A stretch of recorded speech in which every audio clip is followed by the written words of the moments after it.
Hey there! Before you're about to dive into one of the episodes for our maternal mental health series, make sure that you have subscribed to our podcast on Spotify, Apple Podcasts, or wherever you get your podcasts. If you like this episode, we would appreciate if you spread the word and recommend or even forward this episode or the whole podcast in general to another parent or to anyone who you think should be listening to this.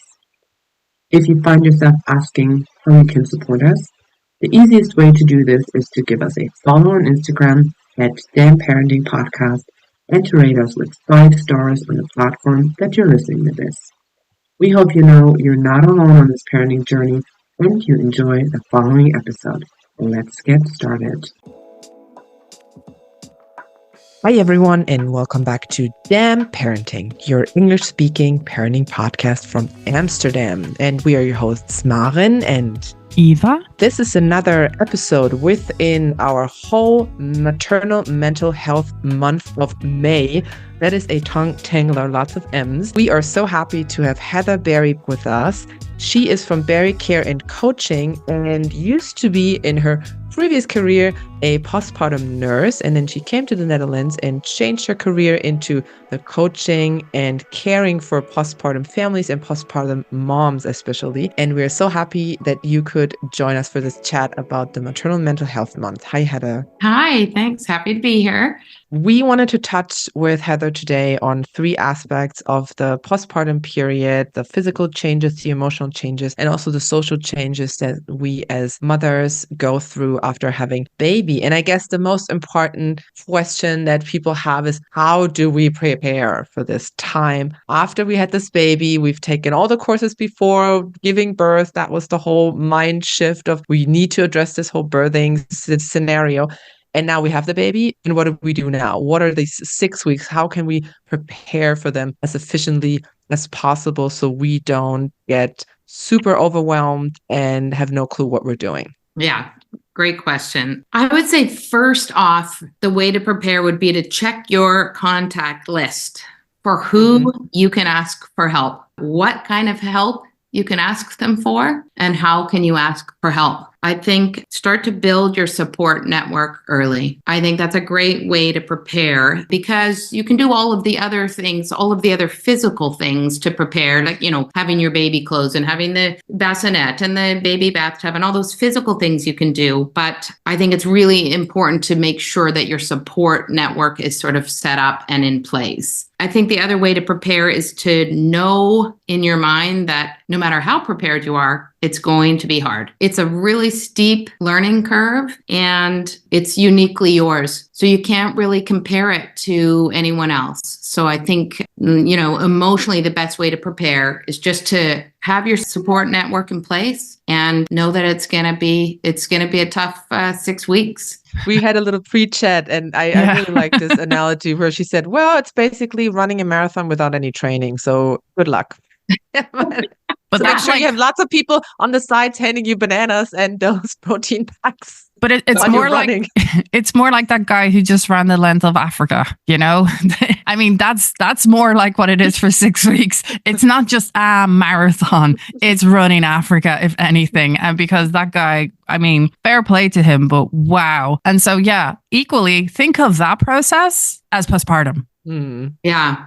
Very, very difficult to fully be prepared for that. So yeah, just make sure you've got as much as you can, the support in place that you think you're going to need. Really thinking about, like I say, who could help you with maybe, cleaning of your house, who can help with groceries, who can you talk to if you're struggling emotionally. So thinking about all the people that you can put in place to ask for help for whatever you're needing the help with. Yeah. And I think one thing I personally just want to add in here is that Kramzorg, don't expect them to be doing everything for you. We have an episode on Kramzorg from, I don't know, episode something, but please be aware that the Kramzorg is not your therapist, your shopper, your cook, your baker, your childcare, your cleaner, or anything else. They're only going to be there for 6, 7, or 8 days. And they're just there to basically ensure you and the baby are in good health. So your contacts list that you mentioned, having that well in advance and having that set up, I think is absolutely a great first tip really to be handing over to people to start building that up.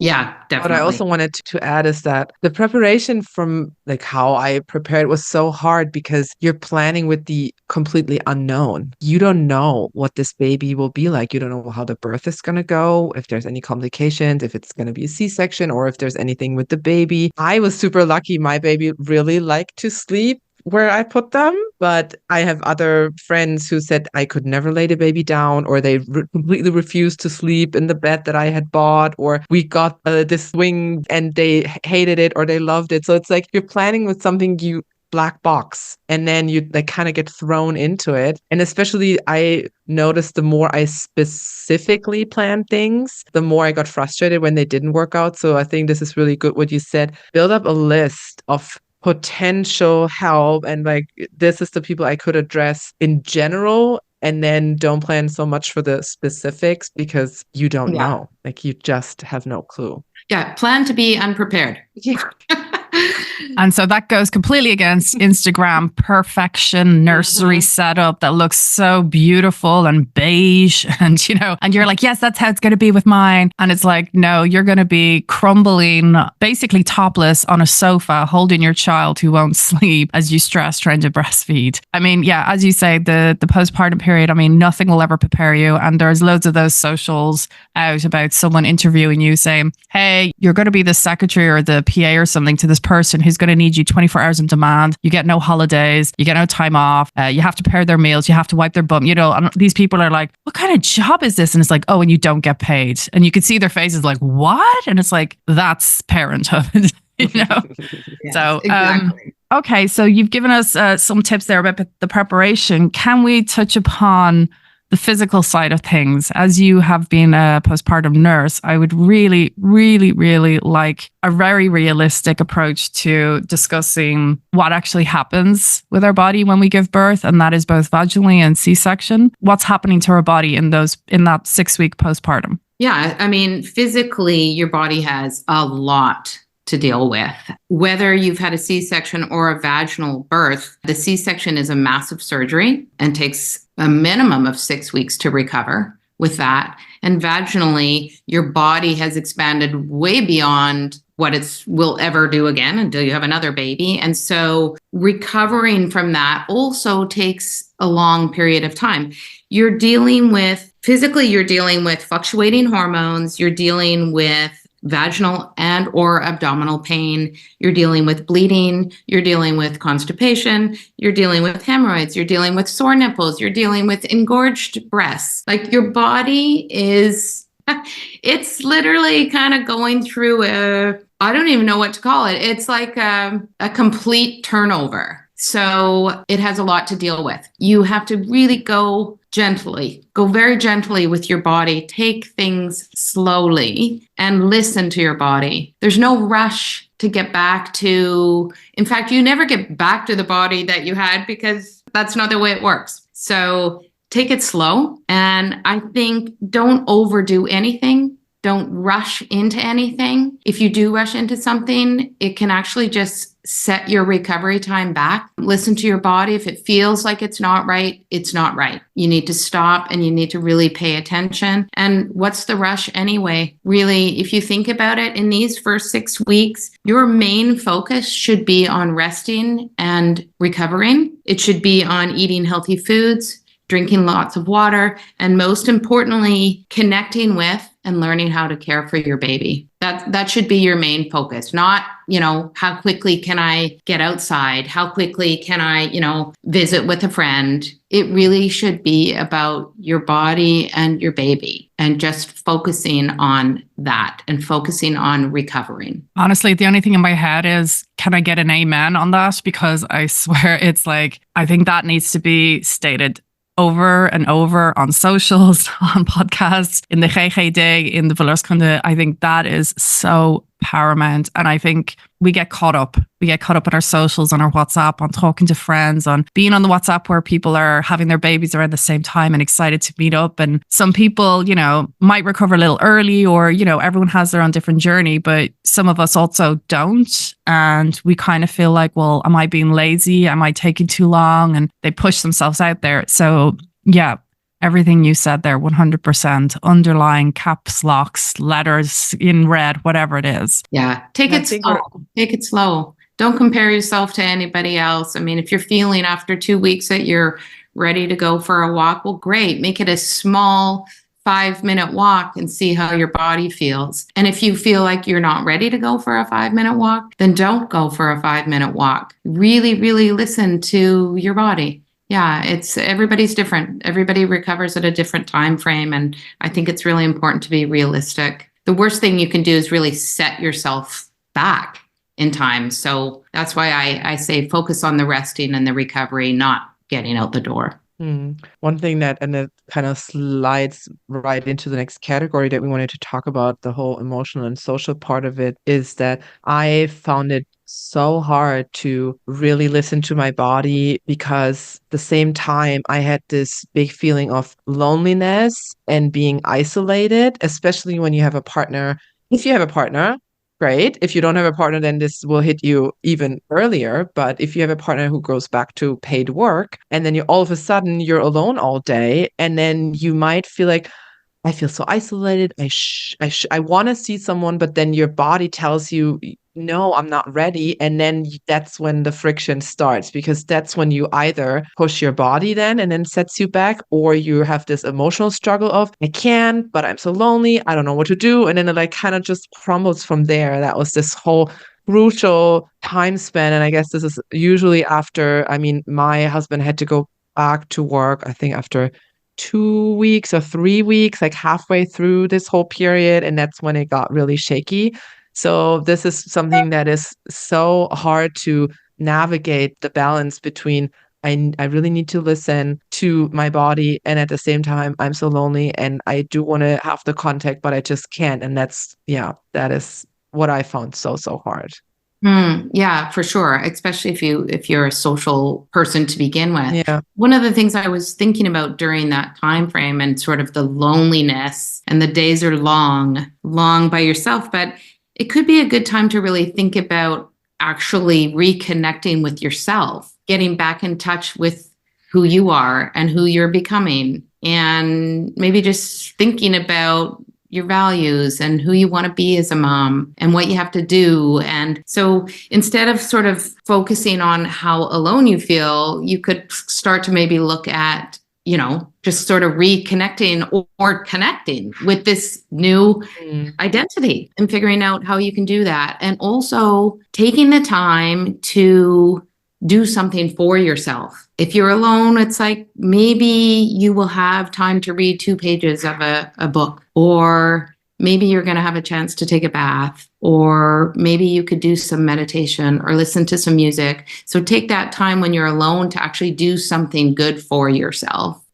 So that's also, something like to fill these long days, think about, well, what's something that I can do for myself today? And then remind yourself again that this is a time for you to be connecting with your baby, bonding with your baby, recovering, resting, take advantage of, you don't have to be at work. You don't have to be out. You don't have to be doing things. Just slow it down. I think it's so hard for us because we're such busy creatures and doing as much as we can. And I think it's hard to shift our brains into this space of being quiet and being restful. And this time frame with your baby is actually so short. So I think it's important to remind yourself that this is your time to connect with your baby as best you can, instead of thinking about, connecting with others.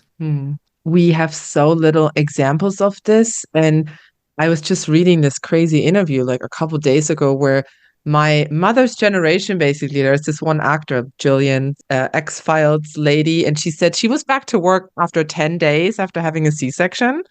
And these stories are floating out there, and this is our mother's generation. So we are basically kind of the first-ish generation of new parents and mothers who really tap into this and really like take a step back, because I don't know how old your mother is, but Gillian Anderson is not your mother's age. I just want to point that out. She is a fabulous woman who is actually probably a few years older than me.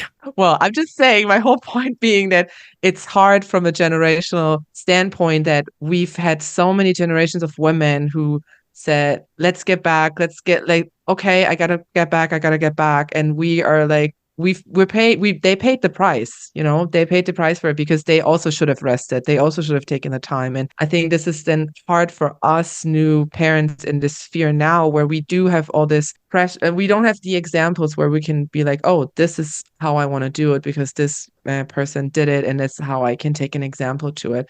And so we just don't have this whole plan of how to do things.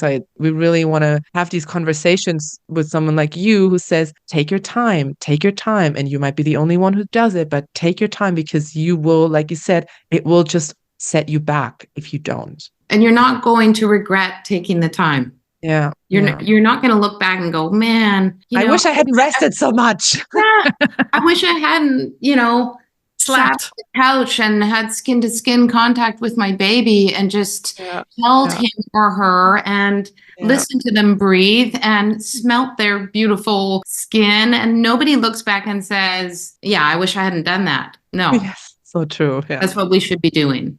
When you're just saying that, this is also something I really want you to touch upon is, and this goes beyond 6 weeks, this goes into months and months and months. I personally detest the words some people and maybe some generations use is, oh, put down that baby or you'll spoil them. Like, oh, you're carrying them too much. Oh, you're holding it. And I like that to me brought up a mom rage when that specifically was brought up.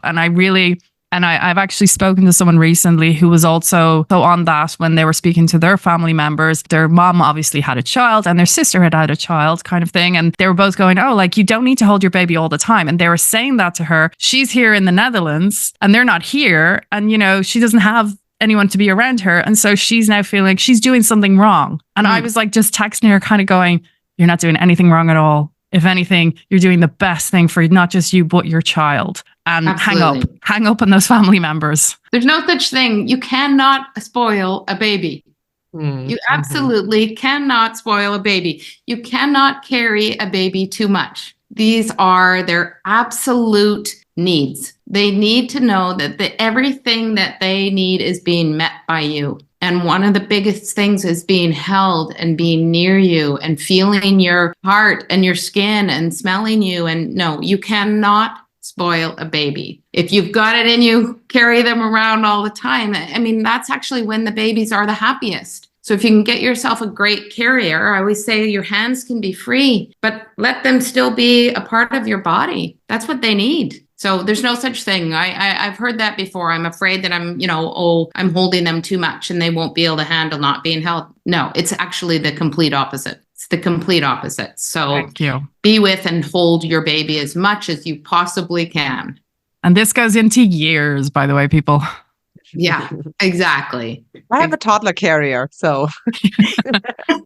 So when we're talking about this aspect of like caring for them in this way and taking our time and some things we had spoken about actually previously before recording was things about like journaling or meditating, deep breathing, reading, listening to music, taking a bath, those kind of ways, which can hopefully help calm our own nervous system, basically, as I guess will be, because we're setting ourselves up for years of emotional dysregulation that we're going to be having to work on daily, I guess. Can we also talk about the expectations then as well? So the expectations, again, we just spoke about the carrying aspect, but what other expectations might we be placing on ourselves that we should have a second check on? When we talk about expectations, it's really important to pay attention to how you're coping and how you're feeling. So if you're expecting that everything, you're just going to be like you were before, that's not going to be the case because, again, we're dealing with massive fluctuating hormones. So our emotions are all over the place with that. We're dealing with a huge life transition. We're dealing with an identity crisis.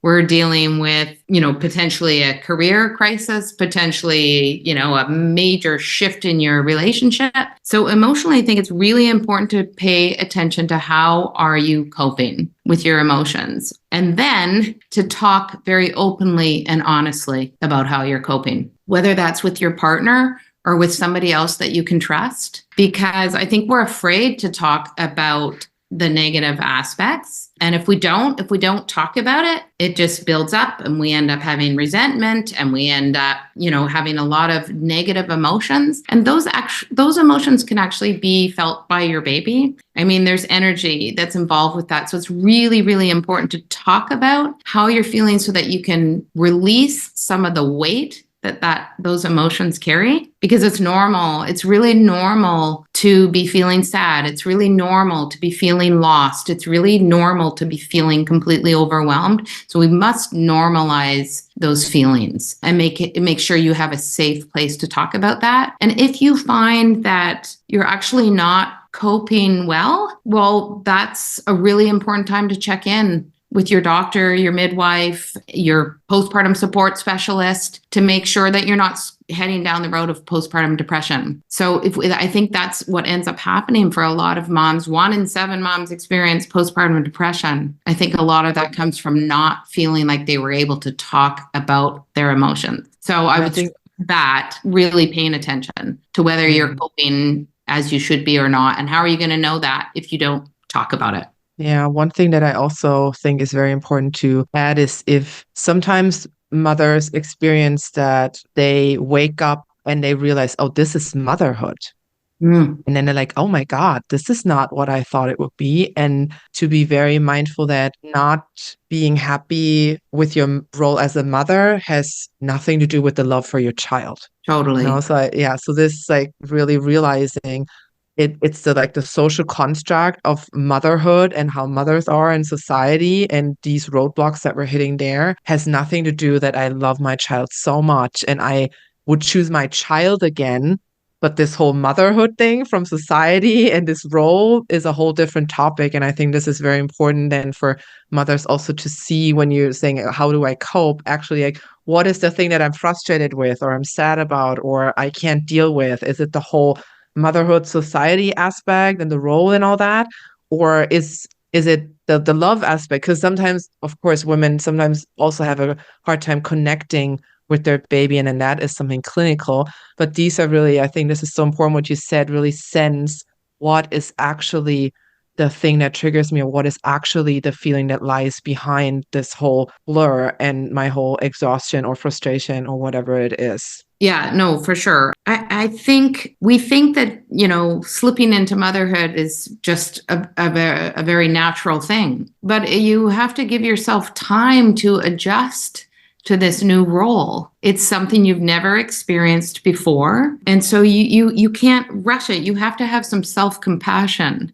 You have to really take care of yourself, figure out who you are now as a mom and who you want to be as a mom. And some of us don't have great role models as mothers either. So we don't know, what is this going to look like? You might not have a perfect example, or if you do have a perfect example, that could make it even harder for you. You're never going to be the mom that you had type thing. And no, you aren't, because we're all individual moms. So I think we have to give ourselves time. We have to give ourselves time to just adjust to this new role. So really being gentle on yourself. And it takes time to learn about what your baby needs and how you can best take care of them. And so again, it's that whole part of giving yourself time. Don't rush this and don't be hard on yourself. Go easy on yourself. If you have a day where you felt like it was the worst day you've ever had being a mom and you absolutely hate this new job as a mom, and what are you going to do now? Because now you're a mom for the rest of your life. That's okay. I bet you every single mom out there has felt that way. And tomorrow might be the best day you've ever had so far as a mom. So just give yourself a break. Go easy on yourself and just know that it's an evolution. It takes time. You have to learn how to be a mom. So yeah, I think we need to go easy on ourselves. And oh my gosh, don't compare yourself to anyone else. Well, that was the next thing I was actually going to ask, was because of all our WhatsApp groups, there's a lot of people who are like, oh, the sun is shining. Let's all go out with our little babies. Let's do all this. And it's just the fact that the comparison thing of, oh, I had my baby before this person. Oh, I should be going out. And sometimes people can be like, oh, I'm very tired, and there are reasons that they'll allow themselves, but there might be mothers who feel I have to, and they'll push themselves to be in the social, because they know socially it's a good thing for me to be with another person, to be in the sunlight, to, get some food or drink or whatever it is. But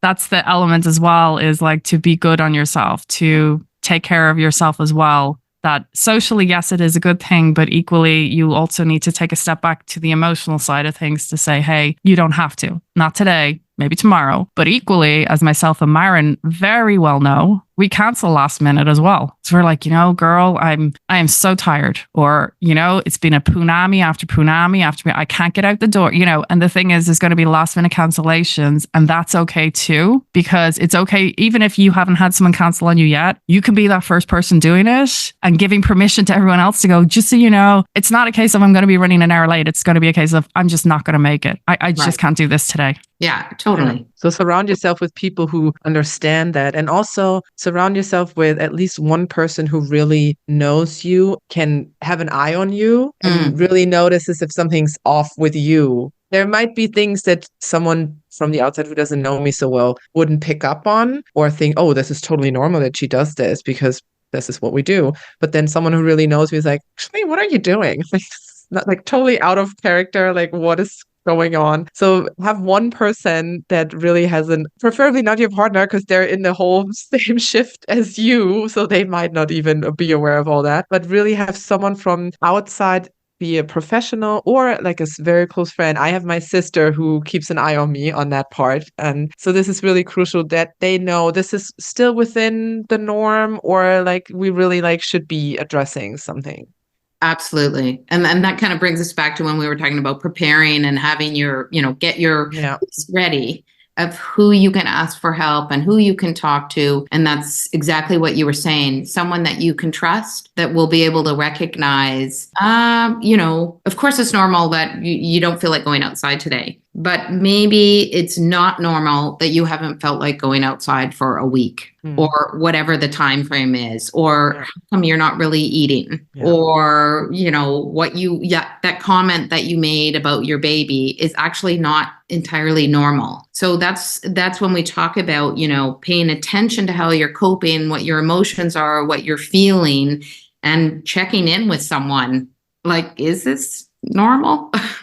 Because that's when it's important to know, is this a totally normal thing, or should I actually be seeking some professional help? Yeah. And having that person that you can talk to. So that's really crucial. And I hope that everybody out there does have someone that they can talk to. And if not, there is a lot of support out there. There's a lot of postpartum support out there. If you don't feel like you've got your own personal person that you can talk to, don't hesitate to reach out. Yeah, absolutely. And that's the whole reason for this maternal mental health series that we're doing this month of May, because we're all international families. We don't have our support networks that we grew up with, that we have, that we cherish. We miss them. And we are now starting a brand new journey that no college degree, no master's, PhD, nothing is ever going to prepare you for. It is the most throwing you into that deep ocean of complete pitch blackness and trying to figure your way all the way back up to the top where there's light and life basically as well. But you will get there. Heather is here, Heather Berry Coaching. You'll be able to contact her to find out more if you're looking for some support from her. We have a series of people here through our episodes and series this month that you'll be able to reach out to should anyone else be able to help you, or if you're seeking extra input, information, or even support. This is what this is all about. Heather, thank you so much for joining us today. My pleasure. Thanks for having me. And you'll be able to find out all her details in our show notes. Thank you so much. Thanks, guys.